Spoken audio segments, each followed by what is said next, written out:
So in this video, I'll show you guys how I edit my YouTube videos using Davinci Resolve. I'll start off with sharing basically how I import videos into Davinci Resolve, how I structure my timeline, and I'll show you guys an overview of some of the tools that you can use in Davinci Resolve to edit your videos. And if you're somebody who's not familiar with Davinci Resolve, I'll try to keep the information as simple and as basic as I can. And towards the end of this video, I'll also show you guys how I use CapCut to create my auto captions, like this very caption that you guys are seeing in this video right now. So let's get into it. And yeah, this is Editing Groby here. This video is just simply an intro to Davinci Resolve. I just wanted to be like an introduction to Davinci Resolve for people who've never used Davinci Resolve. Back to the video. So basically, if you don't have the software downloaded, you want to go to Blackmagic, or you could just type Davinci Resolve into your Google search and click on that. You go to Davinci Resolve 19 and you can go to the website. You can see that there's two tiers. There's a free download, and then you can buy the online Davinci Resolve, the whole studio version. So there's a free version and there's a studio version. I've only used the free version, and for this video, I'll just show you guys basically what the free version has to offer. If you want, you can get the studio version, but honestly, unless you're editing a raw footage, you're trying to edit 10-bit footage, just the free version of Davinci Resolve works. And you can see right here on their website that they have the version for Studio and just the free version for Mac OS and Windows. If you have a PC, you can download Windows, and if you have a Mac, you can download the Mac OS version. Right now, I'm running Davinci Resolve 19, the free version, of course, because ain't nothing better than what you can get for free.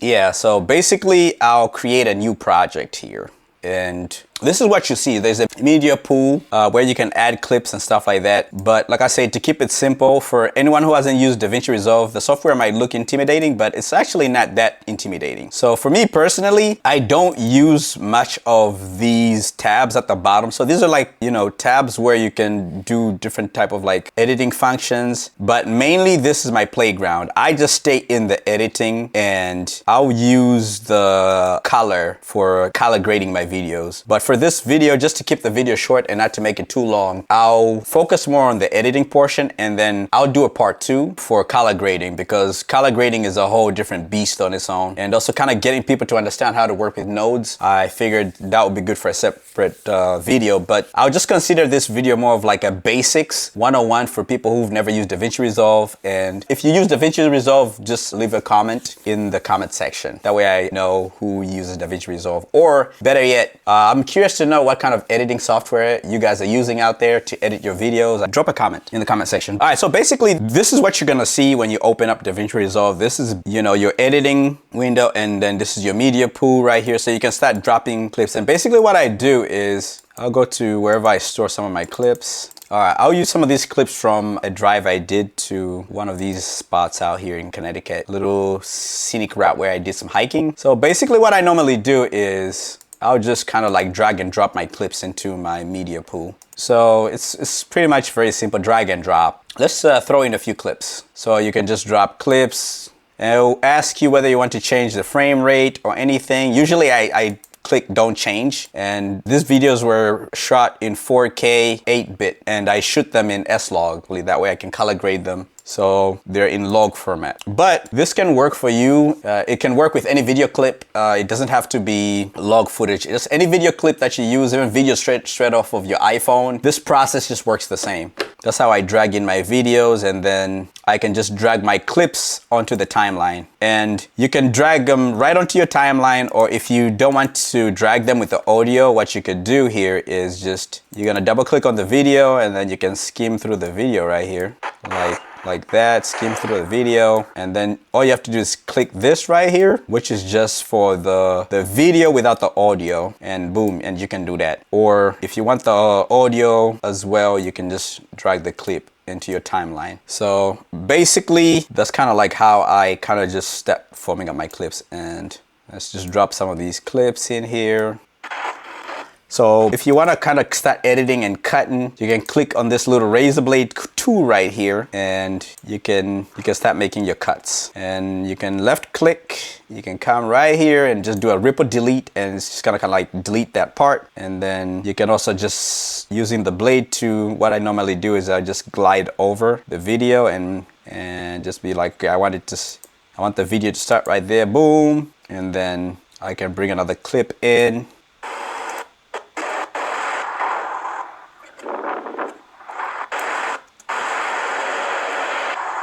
And do it like that.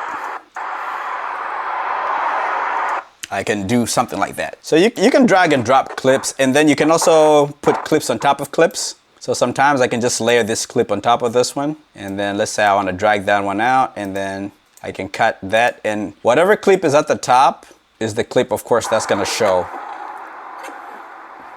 All right, so that's basically how I bring my clips into the timeline. Let's see, what else can we drag in here? So this little frame right here is just pretty much what's in my timeline right now. So I can continue just dragging as many clips as I want in here and kind of put together some type of a sequence. And usually what I like to do is the clips that are like much longer, I just kind of put them at the bottom, and then I can always just put stuff, throw clips on top of those clips. That just helps me kind of like not worry too much about cutting, because the clips that are on top are showing, so I can create the sequences that way, or kind of do stuff like that. So I'm just kind of like roughly just kind of putting some clips together. I'm not trying to put together anything like serious or anything like that, or just kind of just showing you guys basically how Davinci Resolve works. Yeah, so that's basically how that works. And then if you do FNF, it expands the video, and you can just kind of see the sequences kind of like merge together like that. So anyways, so there are other cool things that you can do in Davinci Resolve. There's this thing called dynamic zoom, where basically you can zoom in into your clip without creating keyframes. So you don't need to worry about doing any keyframes or anything like that. You can just kind of like hit this little dynamic zoom, boom, and it just automatically kind of does that for you. So you just hit that button, and you see it's kind of like zooming out, and this is all just kind of like automated. So it's a fun little tool to have. I'm gonna move this clip out the way, that way we can see this, and you can control how fast the clip zooms out or zooms in by kind of like reducing this little window right here or bringing it out more. So like this will probably have it zoom faster and tighter, or zoom out. Let's see here, I'll click on that. See zooming out. So basically you can do like a digital zoom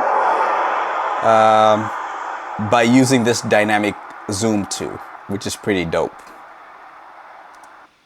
And I'm pretty sure other software nowadays kind of have similar features. And if you want to zoom in instead of zooming out, you just hit the swap, and then it's gonna do the same thing. It's gonna zoom in. So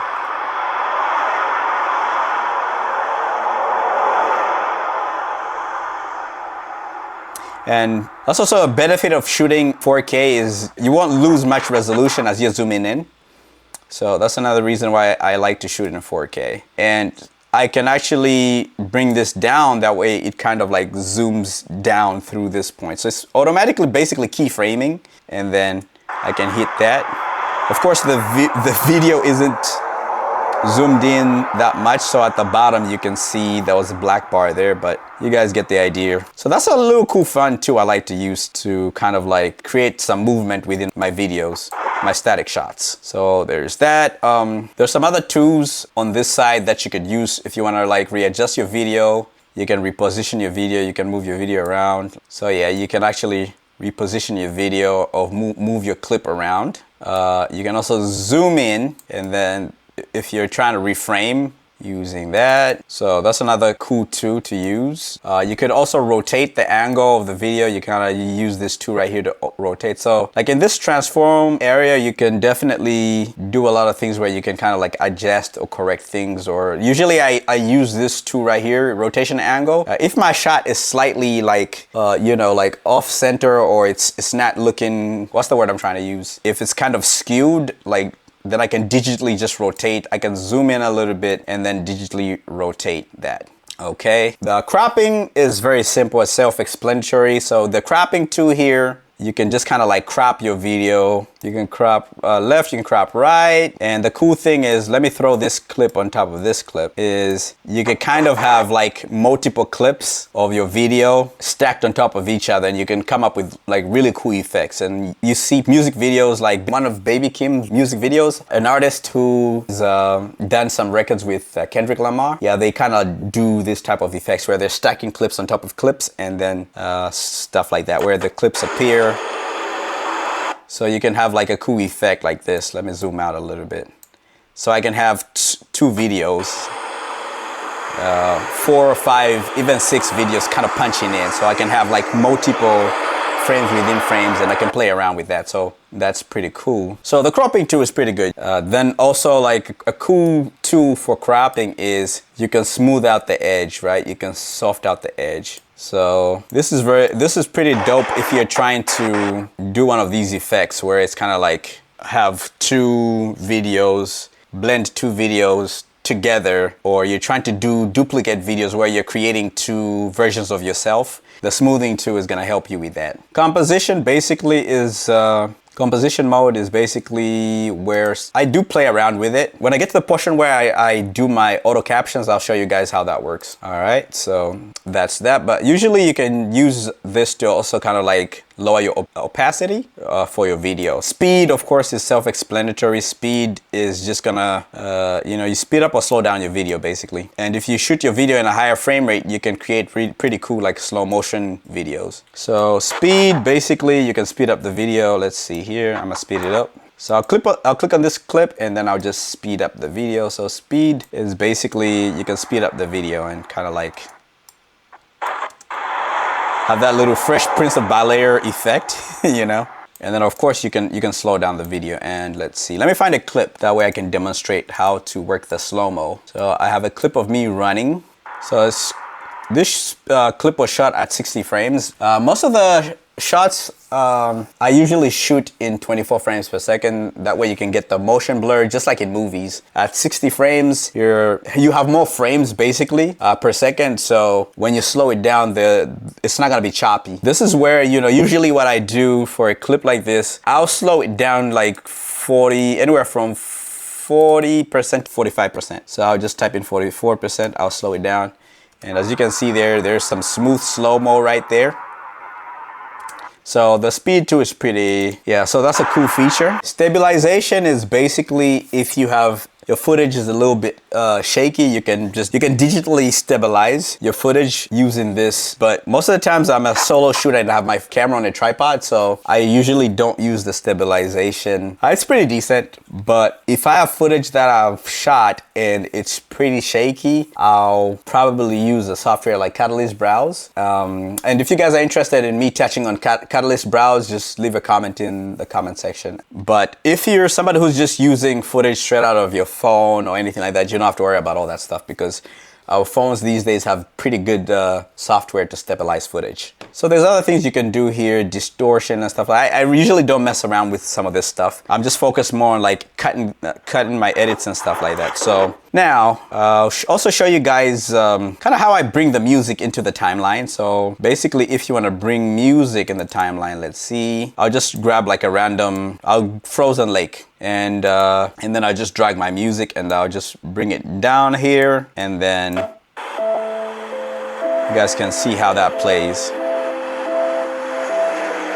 Yeah, so basically I'll bring in my music. Now the cool thing here with the audio is you can actually adjust the volume by kind of like, let's say if stuff is too loud, you just drag and drop the volume like that. You can actually adjust your volume by dragging this volume line. And then if you want, you could also create like little anchor points by holding Alt down and right clicking on your mouse. You can create that point, and then you can create another point using Alt and right clicking on your mouse. And basically you could kind of like have the volume kind of dip low. Usually I do that if it's like a portion where I'm maybe talking. So click that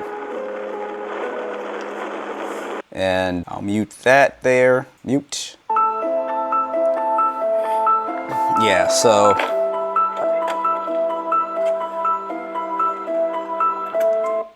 I'll create another one and just basically show you guys how.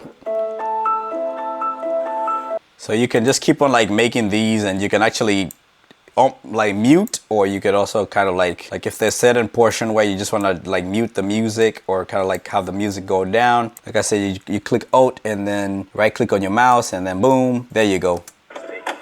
And you see the music just cuts out in that little portion there. And then the music can slowly come back in by just making these little points right here, point ways for your music to deep in and deep out. So that's another nice little thing you can use in Davinci Resolve, like little editing trick. Yeah, so like I said, this is just basic 101 Davinci Resolve. I just wanted to make a video just to show you guys kind of like how you can quickly like put stuff together within Davinci Resolve. And like I said, it's not that much of an intimidating software. And like I said, I'm not a pro. I'm not like a professional when it comes to using Davinci Resolve. I'm also self-taught through trial and error and just watching a couple clips on YouTube. But it's not too hard to kind of learn this software. Text, right? So there's text. If you want to put text, you can just kind of drag and drop, and whatever's at the top is gonna show. And you can go here to your, let's see, you can click on your text here, and then you can type in, you can kind of edit the text, type in the road trip. And then you can change the color right here. And then if you want to kind of like change the font, you can go here and just kind of check. There's so many different fonts. We'll go with that one. And then let's see, you can also kind of like, if you want to add a little bit of shading to your font, you can just go here, click on this shading tab. You can click on, I always click 3 and then enable embedded. Then I can adjust the strength of the opacity of the shadow. Of course you don't want to make it look too dramatic, but like something like that where it's like a light shadow might look good. You can also change the color of the shadow clicking on color here. And so there's so much you can do within Davinci Resolve when it comes to font as well. So you can go to settings to kind of like, work on your positioning of where you want to position the font. You can play around with the positioning using these, but I'll just keep it in the center. And then the cool thing here is basically you can play the video and boom, the font kicks in. Or if you want to kind of like have more of like a fade in, all you have to do is you want to hit Shift on your computer and click Shift, and then you scroll up using the scroll button on your mouse. You just scroll up to expand, or scroll down to kind of minimize. So you scroll up, and then you hover your text arrow over this little tab here. It's gonna show you, and then all you have to do is just kind of like drag, and it will show you kind of like basically the length of the fade in basically. So you click on it, and there, boom. See, it fades in nicely, and then you can do the same, drag it, and then it'll fade out. So basically this part is just gonna show you the duration of the fade basically. And then you could also extend how long you want the text to be up in your timeline. That's kind of like basically how you work with fonts. And like I said, same thing, you can stack fonts on top of fonts. Let's say if you wanna, duplicate the font. Let's duplicate that. All you have to do is click Alt and drag. So you click Alt and click on the text and then just drag, and then you can make duplicates. And I'm gonna remove that one, I'll delete that one. So this one right here, basically what you can do with this is you could, let's see, you can go over here and change the position. I'll change the position, road trip, and then I'll go down here and let me change the text. I'll do that, and then maybe I'll reduce the text, and maybe I'll change the font. Let's say you're making some type of vlog. It's a road trip. You want to put the date, so you can do, you know, 01/ today is the 2nd / 2025, and then you can minimize the size and stuff like that, and then you can do something like that. Bam, it kicks in. Bam, the date shows up, it fades, they both fade out and stuff like that. So when it comes to text, that's something pretty cool you could do in Davinci Resolve. So another thing that's pretty cool in Davinci Resolve is there's some effects here on the effects side where you can do some transitions, right? So video transitions. So if you want to kind of like do something where instead of it just cuts to the next clip, all you have to do is find a transition you have, and basically if you place this timeline cursor in between the clips, it'll show you how the transition is gonna look. You know, so there are different transitions you could use here, and you know, you can dip to color dissolve, you can do a crossfade where it just kind of fades into the next clip, blur, dissolve. So there's a whole bunch of different like effects here. You can do like some kind of quirky like Sesame Street type transitions. You can do a slide transition, push transition. So there's a whole bunch of like transitions here. Usually don't use any of the transitions down here because I'm just okay with hard cuts. So I'm okay with those cuts. But if I want to do something a little bit more like where it's let's say dissolves, I might use one of these, not the blur. I might use like a cross dissolve or something like that. It doesn't look too crazy. So to use it, all you got to do is drag and drop your transition. Let's expand it a little bit. Yeah, so you can actually drag and drop the transition, boom, and it transitions to the next clip. And there you go. So you can do the same like for other clips where you can just drag and drop these transitions. So it's pretty simple. A lot of Davinci Resolve is just drag and drop. So it's pretty kind of like an easy software to kind of start learning. Usually I don't really use a lot of like some of the transitions within Davinci Resolve, but if you want to kind of play around and experiment with these transitions, you can do that. And some of the other like audio transition tools and stuff like that, I usually don't really mess around with that stuff. I like to do more of my playing around in the color grading process. I like my videos to have a little bit more of that cinematic quality, so I don't do anything too crazy with my editing as far as like transitions and stuff like that. I try to keep them pretty simple. That's kind of like my introduction for you guys to Davinci Resolve. If you guys have never used Davinci Resolve and you're interested in using it, I would advise you guys to try it out. And I'm gonna move on to the portion of the video where I show you guys how I use CapCut to create auto captions, like the caption at the beginning of the video. So basically for that, let me open up one of my clips. Let me do this clip right here. Yeah, this is a clip I put together for like an Instagram reel, and I'll show you guys how I did the auto caption for that. So for you to do this is you want to basically, so you just want to use the audio on a black screen, right? So you want to just export the audio on a black screen. So you're gonna go to this little rocket right here, the launch. Now, the one thing that I found is it's not gonna allow you to do anything with this clip here unless you have one of these layers unmuted, basically. So what I normally do to get around that is I'll just put a font somewhere. So that's kind of like my workaround. I haven't figured out a better way to do this, so I'll just put like a font somewhere within this timeline.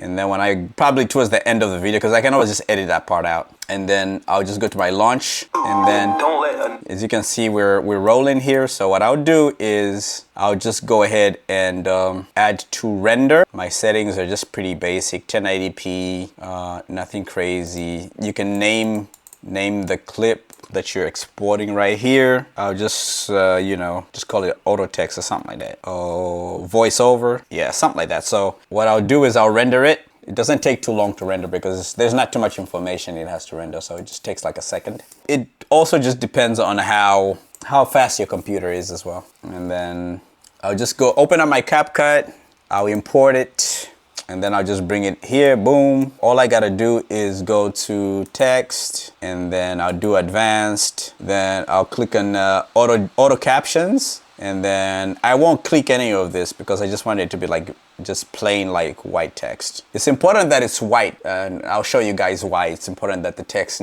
needs to be white for this to work. So you hit generate, you let CapCut do its thing. Like I said, everything just comes down to how, you know, your computer is, like how fast your computer is, but it's always going to be faster than trying to type everything out. I used to do it old school where I listened to every word and then type it out, and then it was just like, it took so much time. But this is pretty simple, and boom, it's already like auto-generated. And you can clearly see right here that it does a pretty good job of like kind of doing the auto caption. Like normally what I do is I'll click on that and I'll go to templates and see what kind of templates they have, and I can choose the different templates. Let me see if I can find a cool template right here. You can do that. Just be genuine, just have your own artistic craft. Don't believe. Yeah, so you can choose your template and of kind of like how you want your fonts to look within your timeline.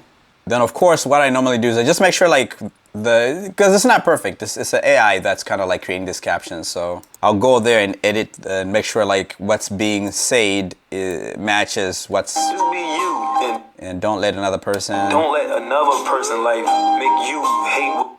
I think that voiceover, the person said like. Have your own artistic craft. So like I say, it's not perfect, but this is gonna be way, way faster than you trying to type all these words out. And none of what you hear. Yeah, this is gonna be like less than 5 minutes tops. I can create a caption. And like I say, it's very important that it's white because I'll show you guys in a bit here. So the auto caption is complete, and you can click on the area where it says captions right here, and then you can actually read it out loud just to make sure everything makes sense. And if there's anything that you're like, okay, this is not accurate, you can just go in there and edit it and change stuff. So that's a little cool trick. But if you're satisfied and happy with everything, you can actually export the video. You go over here. I always export it in the highest resolution, 4K, and I'll just type auto cap 1 and I'll export it. And just be you, and don't let another person like make you hate what you do. And it happens pretty fast. So there you go, boom. So there you go. So what I'll do next is I'll drag this auto cap and I'll bring it over to my timeline here. And so I'll grab this and I'll just drag it onto my timeline. So what you want to do is just double click that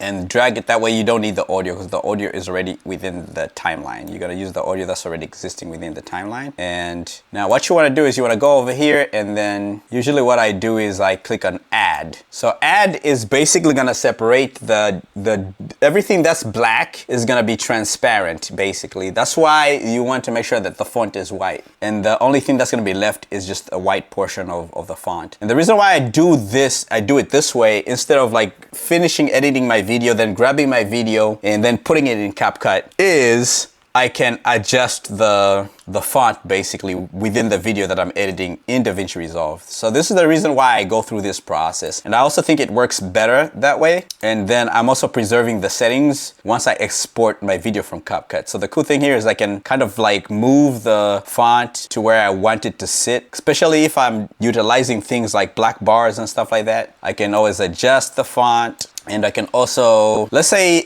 if I feel like the font is too big, I can go ahead and zoom out a little bit to kind of like make the font look smaller. Then I can reposition it. So this is the main reason why I do my auto captions this way. Just be you, and don't let another person like make you. So that's pretty cool. So let's see.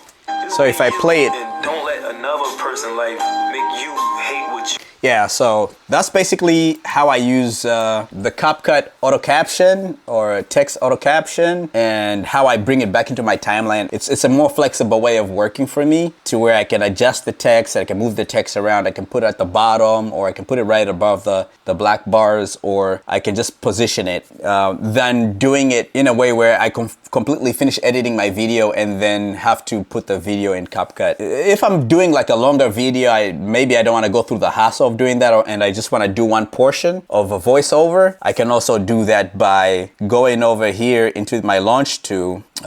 Let's say I just want to do a small portion of the video where I'm doing the auto caption. I can go over to my launch tool and I can select like the portion where maybe I'm talking, and I can just render that small portion right there. And the only thing you'd probably have to do is make sure you know the exact timestamps of where you're exporting that section that you want to do the auto text for. And that way, when you bring it back into Davinci Resolve, you're not like going through a hard time trying to find it specifically where that portion is. But that's all easy stuff in my book. So yeah, I think we'll end it here for today as far as just a basic intro of just kind of like how I edit my videos using Davinci Resolve. If you guys are interested in learning more about Davinci Resolve, or if you have any other questions, I'm an open book. I'm open to helping anyone who's interested out there with learning some of the stuff that I've learned in the past couple years. Once again, thanks to everybody who's been showing me love on this channel, and I want to continue dropping more content, more tutorial videos like this. I'll probably do some vlogs. I'm not a very good vlogger, but I'm trying to push myself and show a little bit of like behind the scenes of some of the stuff that I got going on my side over here. Stay tuned. I'm definitely gonna do a video on how I color grade. So I want to make this a series. I want to make this a Davinci Resolve series where I'm kind of like having a couple of videos that kind of like share a little bit of information and knowledge on editing, color grading, and some cool tools and stuff you can use in Davinci Resolve. Thanks for watching. See you guys in the next video.